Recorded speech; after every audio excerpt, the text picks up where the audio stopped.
പ്രിയപ്പെട്ടവർക്ക് മലയാളം എന്ന യൂട്യൂബ് ചാനലിലേക്ക് സ്വാഗതം. ഇന്ന് നമ്മൾ ഈ ക്ലാസ്സിൽ 10ാം ക്ലാസ്സിലെ SSLC കുട്ടികളുടെ കേരള പാഠാവലിയിലെ ആദ്യത്തെ യൂണിറ്റാണ് നമ്മൾ പരിചയപ്പെടാൻ പോകുന്നത്. പുതിയ പാഠപുസ്തകമാണ്, എല്ലാവർക്കും അത് കിട്ടിയിട്ടുണ്ടാവുമെന്ന് വിചാരിക്കുന്നു. അത് നിങ്ങളെല്ലാം ശ്രദ്ധിച്ച് നോക്കിയല്ലോ. നമ്മുടെ കേരള പാഠാവലിയിലെ ആദ്യത്തെ യൂണിറ്റിൻ്റെ പേരൊന്ന് നോക്കിയേ. ഭാഷ പൂത്തും സംസ്കാരം തളർത്തും എന്നാണ് ആ യൂണിറ്റിന് നൽകിയിട്ടുള്ള പേരല്ലേ.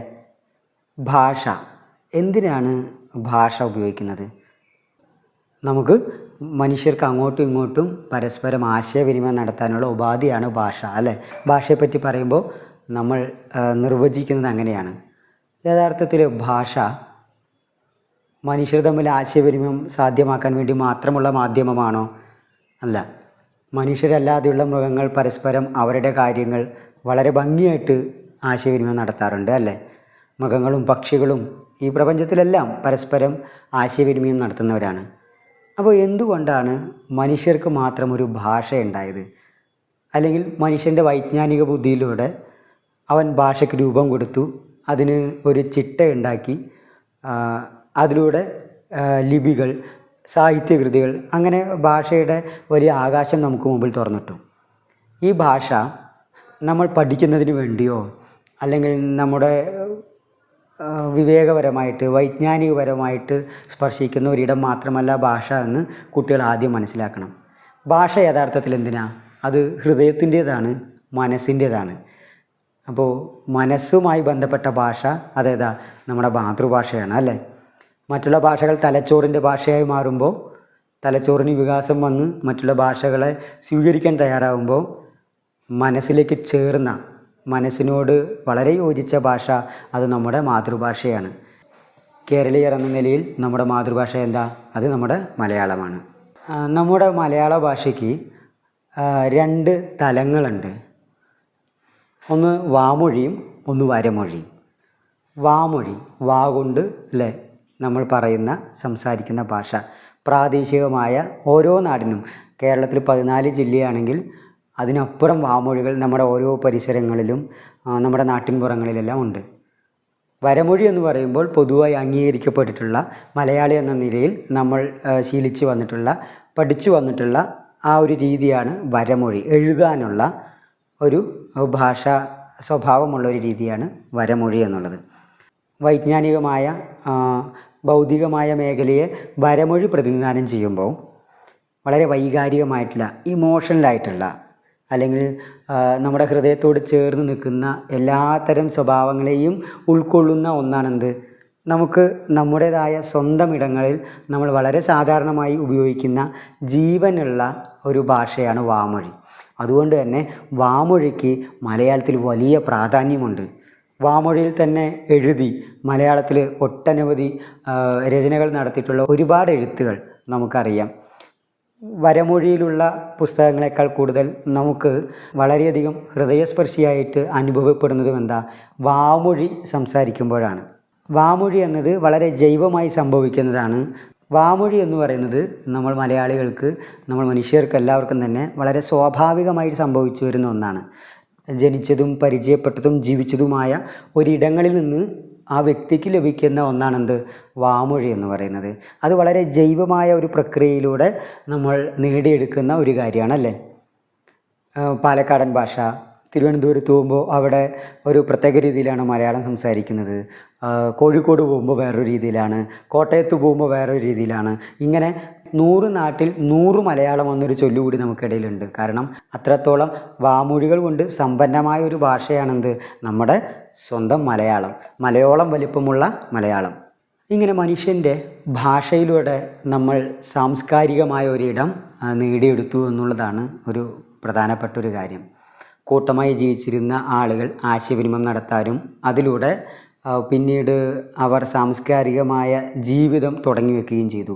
കൃഷിയും നാഗരികമായ ജീവിതവും ഗ്രാമീണമായ ജീവിതത്തിലൊക്കെ അത്തരം ഭാഷയിലൂടെ ഉണ്ടായിട്ടുള്ള ഒരു മനുഷ്യൻ്റെ മുന്നേറ്റമാണ്.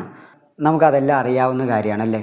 ഒറ്റയ്ക്കിരുന്ന മനുഷ്യൻ കാട്ടിൽ താമസിച്ചവർ പുഴയോരത്ത് കൃഷി ചെയ്തും പിന്നീട് ഗ്രാമങ്ങളായുമൊക്കെ ഇന്ന് കാണുന്ന ആധുനിക മനുഷ്യൻ്റെ ആ ഒരു ജീവിതത്തിലേക്കുള്ളൊരു വളർച്ച അത് ഭാഷയിലൂടെ ഉണ്ടായിട്ടുള്ളതാണ്. ഇന്ന് മനുഷ്യർ നമ്മൾ നേടിയ എല്ലാ നേട്ടങ്ങളും അത് ഭാഷയുടെ കരുത്തിൽ നമ്മൾ നേടിയെടുത്തതാണെന്നുള്ളത് നമ്മൾ മറന്നു പോകാൻ പാടില്ല. പക്ഷേ ഭാഷ മരിക്കുന്നൊരു കാലം അല്ലേ, ഭാഷ മരിക്കുന്നൊരു കാലത്തൂടെയാണ് ഞാനും നിങ്ങളൊക്കെ യാത്ര ചെയ്യുന്നത്. അങ്ങനെ ഭാഷയെ മരിക്കാൻ നമ്മൾ അനുവദിച്ചുകൂടാ. കാരണം ഭാഷ മരിക്കുമ്പോൾ മരണപ്പെടുന്നത് നമ്മുടെ സംസ്കാരം കൂടിയാണ് എന്നുള്ളത് നമ്മൾ മനസ്സിലാക്കണം. മനുഷ്യൻ സാംസ്കാരിക ജീവിയായി മാറിയത്, സാംസ്കാരിക ജീവിതത്തിലേക്ക് എത്തിയതിലെല്ലാം ഒരു ചവിട്ടുപടിയായിരുന്നു, ഒരു ഉപാധിയായിരുന്നു നമ്മുടെ ഭാഷ. അങ്ങനെ നമ്മളൊരു മരമാവണം. നമ്മളൊരു മരമാവുമ്പോൾ നമുക്ക് നമ്മുടെ ചെല്ലിയിൽ പൂത്ത് നിൽക്കേണ്ട പൂക്കളായിട്ട് നമ്മുടെ ഭാഷ മാറണം. അങ്ങനെ ഭാഷ പൂത്ത് നിൽക്കുമ്പോൾ മാത്രമായിരിക്കും നമ്മുടെ ചെല്ലിയിൽ സംസ്കാരമെന്ന് പറയുന്ന ഇലകൾ വളരുന്നതും തളിരിടുന്നതുമൊക്കെ അത്തരത്തിലായിരിക്കും. അപ്പോൾ നമ്മൾ ആരാവണം? നമ്മളൊരു മരമാവണം. ആ മരത്തിൽ ഭാഷയാവുന്ന പൂവും സംസ്കാരമാവുന്ന ഇലകളുമൊക്കെ തളിരിടേണ്ട ഒരു കാലത്താണ് ഞാനും നിങ്ങളുമൊക്കെ ജീവിക്കുന്നത്. അങ്ങനെ ഭാഷ പൂത്തും സംസ്കാരം തളിർത്തും എന്ന യൂണിറ്റിൻ്റെ തുടക്കത്തിൽ ഒരു നോവലിൻ്റെ ചെറിയൊരു ഭാഗം, കഥാഭാഗം പോലെ നമുക്ക് നൽകിയിട്ടുണ്ട്. നിങ്ങളത് കണ്ടിട്ടുണ്ടാവും. മലയാളത്തിൻ്റെ പ്രിയപ്പെട്ട എഴുത്തുകാരൻ ഒ വി വിജയൻ്റെ ഖസാക്കിൻ്റെ ഇതിഹാസം എന്ന് പറയുന്ന നോവലിലെ ചെറിയൊരു ഭാഗം നമുക്കൊരു കഥാഭാഗം പോലെ ഇവിടെ യൂണിറ്റിൻ്റെ തുടക്കത്തിൽ പ്രവേശകമായിട്ട് പരിചയപ്പെടാനുണ്ട്. ആ പ്രവേശകത്തെയാണ് നമ്മൾ ഈ വീഡിയോയിൽ ചർച്ച ചെയ്യുന്നത്. നമുക്ക് ഒ വി വിജയനെ ആദ്യം പരിചയപ്പെടാം. ഒ വി വിജയൻ മലയാളത്തിലെ പ്രശസ്തനായ എഴുത്തുകാരനാണ്. ഖസാക്കിൻ്റെ ഇതിഹാസം എന്ന നോവൽ പാലക്കാട് ജില്ലയിലെ പെരുവമ്പിന് സമീപത്തുള്ള തസ്രാക്ക് എന്ന് പറയുന്ന സ്ഥലത്തെ ചുറ്റിപ്പറ്റി അവിടെ ഇരുന്ന് എഴുതിയിട്ടുള്ള ഒരു നോവലാണ്. അവിടെ ഒ വി വിജയൻ്റെ സ്മാരകവും മ്യൂസിയവും പെരുവമ്പിന് സമീപത്തുള്ള തസ്രാക്ക് എന്ന സ്ഥലത്തിൽ നിലകൊള്ളുന്നുണ്ട്. നൽകിയിട്ടുള്ള ആ കഥാഭാഗമൊന്ന് വായിക്കാം. ഇന്നൊരു കഥ പറയാം. അയാൾ പറഞ്ഞു. എന്ത് കഥയാണ് വേണ്ടത്? കുട്ടികളെല്ലാവരും ഒന്നിച്ച് സംസാരിക്കാൻ തുടങ്ങി. സാർ സാർ, സുറുമയിട്ട പെൺകുട്ടി കൈ ഉയർത്തിക്കാട്ടി. പറയൂ, രവി പറഞ്ഞു. സാർ, ആരും ചാകാത്ത കഥ. രവി ചിരിച്ചുപോയി. അവൾ തുടുത്തു. എന്താ പേര്? രവി ചോദിച്ചു. കുഞ്ഞാമിന. ശരി, രവി പറഞ്ഞു. രവി കഥ പറയാനൊരുങ്ങി. ഖസാക്കിൽ ഇതിഹാസത്തിലെ നായക കഥാപാത്രം രവി കഥ പറയാൻ ഒരുങ്ങുന്നിടത്ത് നമ്മുടെ പ്രവേശകത്തിൽ തന്ന ആ ഭാഗം അവസാനിച്ചു. നമ്മളിപ്പോൾ ഈ വായിച്ച ഭാഗത്ത് മലയാള ഭാഷയുടെ സൗന്ദര്യത്തെ നമ്മളൊന്ന് മനസ്സിലാക്കേണ്ടതുണ്ട്. അതുപോലെ തന്നെ നമ്മുടെ ഭാഷയുടെ നിഷ്കളങ്കമായൊരു സ്വഭാവത്തെ. രവിയെന്നും കുഞ്ഞാമിന എന്നും പേരുള്ള രണ്ടുപേരാണ് ഈ ഭാഗത്ത് വരുന്നത് അല്ലേ. ഒരു ക്ലാസ് മുറിക്കകത്ത് അധ്യാപകൻ കഥ പറഞ്ഞു തുടങ്ങുകയാണ്. കഥ കേൾക്കാൻ ഇഷ്ടമുള്ള കുഞ്ഞാമിന ആ അധ്യാപകനോട്, രവിയോട് ഒരു കാര്യം പറഞ്ഞു. എനിക്കൊരു കഥ വേണം. എങ്ങനെയുള്ള കഥയാ? ആരും ചാകാത്ത കഥ. ആരും ചാകാത്ത കഥയാണ് ആ കുട്ടിക്ക് ഇന്ന് വേണ്ടത്. കുഞ്ഞാമിന പറഞ്ഞ ആ വാക്യം, ആരും ചാകാത്ത കഥ, ആ ഒരു വാക്യമൊന്ന് ശ്രദ്ധിച്ചേ. ആരും ചാകാത്ത കഥ അല്ലേ. കഥ എന്നെഴുതുമ്പോൾ തായ്ക്ക് പകരം തായാണ് അവിടെ എഴുതി കൊടുത്തിട്ടുള്ളത്. എന്തുകൊണ്ടായിരിക്കും? മനഃപൂർവ്വമാണല്ലേ. അവിടെ ആ അവതരണത്തിൽ എഴുത്തുകാരൻ ഒ വി വിജയൻ അവതരിപ്പിക്കുന്നത് കുഞ്ഞാമിനയുടെ നിഷ്കളങ്കമായ ഒരു സ്വഭാവത്തെ കൂടിയാണ്.